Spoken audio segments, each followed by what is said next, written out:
am I doing here? You brought me here.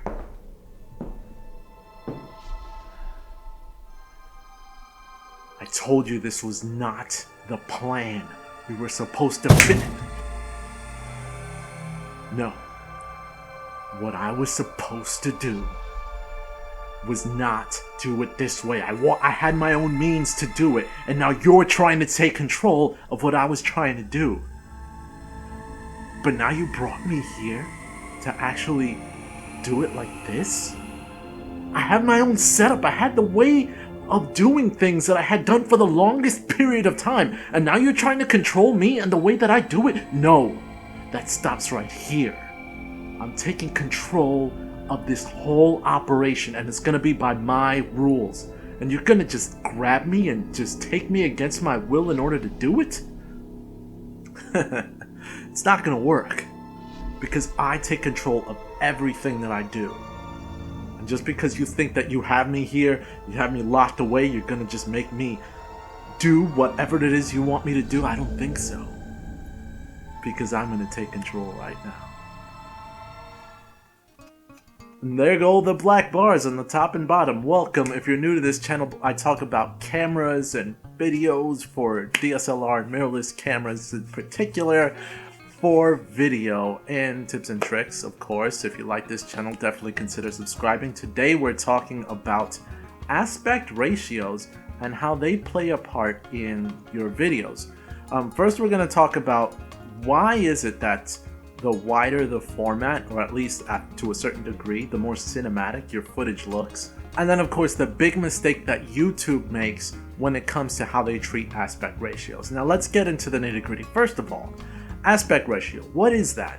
That's basically the format by width and length of how your video looks. So, right now, if you're looking at me at a modern screen, a modern widescreen, you're at 16 by 9, and what that means is for every 16 pixels across, you've got 9 pixels going down, or you can convert that to inches, and that's how it works. But basically, that's your traditional television widescreen format. Now, back in the 80s and 90s and early 2000s, and even way back since when television was first created, you had the traditional 4:3 format, which was 4:3, length 4, height 3. Why was that? Because movies were being created in a similar format, and it was just chosen as, okay, this is going to be your video format. Based off of the fact that film, which was used to take pictures, it was relatively that format, so they just kept it for moving pictures. But then when television started taking off, and I'm not going to get too technical here, when television started gaining popularity in that 4:3 format, movie theaters wanted to create a format, or at least create a competitive edge over traditional TVs. And one of the ways they did that was, of course, widening the image. And by widening the image, what they were able to accomplish is basically make it more intriguing to come to theaters, because you're going to see more of the movie, a wider version of the movie. But why is wider more appealing? Well, scientifically speaking, and again, not getting too technical, humans themselves are built with two eyes that are horizontal. We're going to see things from a wider format traditionally than any other type of one-eyed creature that you'd see. And because we're like that, we prefer to see things in a wider format, or wider format seems to make more sense to be able to see more of a picture than it does if you were actually to have a vertical format, which I'm not particularly a fan of, but it still exists today too. But wider format is considered one of the first steps to actually differentiate themselves from traditional television, and why it makes appealing sense for someone to watch comfortably when they're trying to view a video.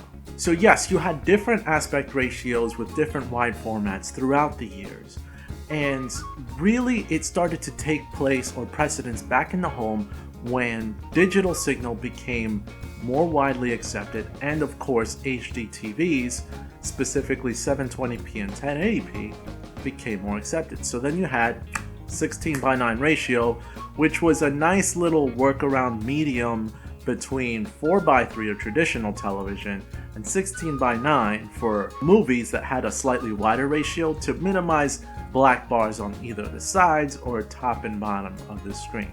So that was accepted and widely used. Now let's fast forward to today, where those formats are definitely relevant, but 16:9 really has taken precedence.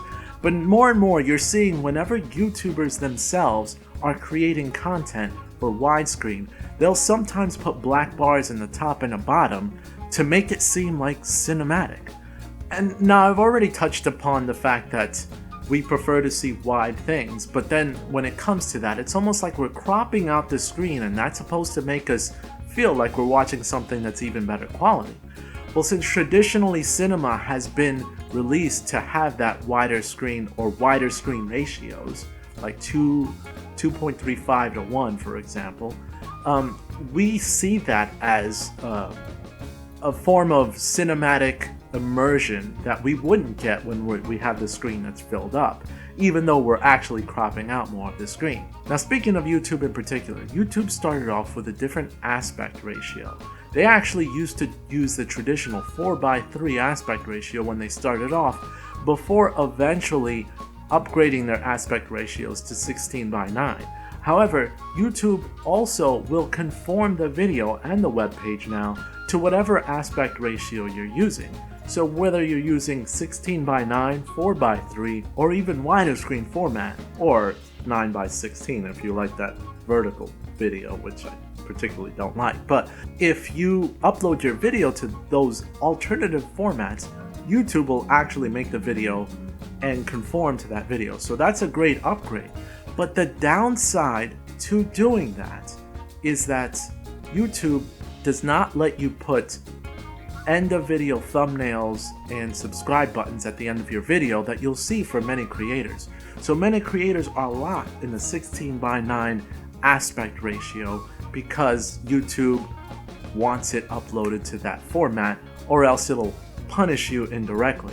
But I think that's a shame, because many creators want to take advantage of displaying a slightly wider screen format, but will still have to create the video in the 16:9 resolution and then upload it that way, because YouTube hasn't updated or doesn't even want to update their video uploading policies. So that's one challenge.